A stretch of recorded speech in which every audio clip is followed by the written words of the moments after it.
Nature squash. The alligator.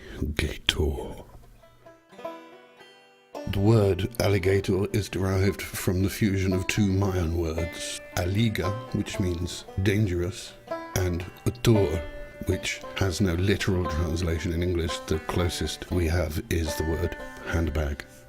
The ancients worshipped the alligator as the returned spirit of their ancestors, which I think says more about how they felt about their ancestors than it does alligators. As time moved on, it was inevitable that humans and alligators would come into contact with one another, and of course they did.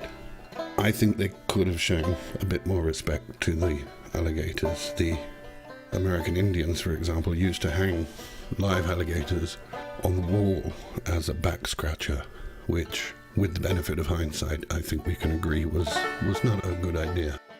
In the swamps of southern Florida, the Umpqua tribe used to demonstrate their manhood by pissing onto alligators, the object being to get as close as you could to the alligator, of course.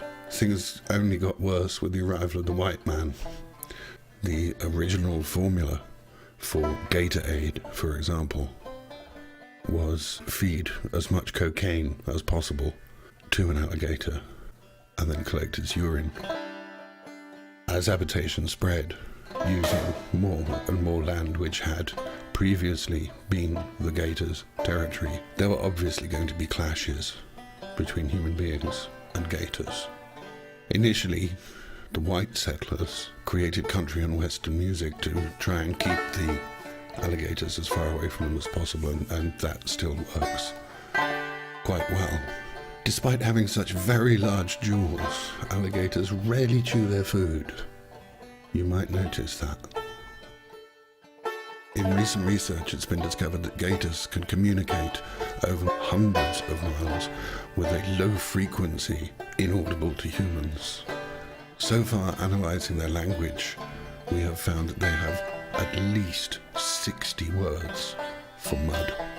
There is an intense rivalry developing now between alligators and humans in certain parts of the world.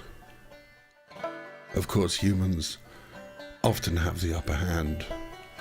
School children in Miami have been found feeding glass and tin foil to alligators and following them around, claiming the alligator is about to shit out a burnable DVD.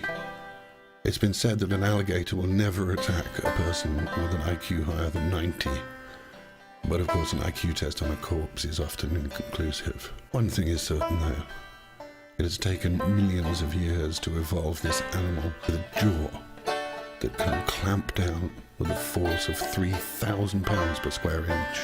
However, one has to point out that it only took humans about 10 minutes to work out we could put a piece of rope around that, and there was nothing it could do about it. So who's the smart guy really? Nature squish. Squash. Squash.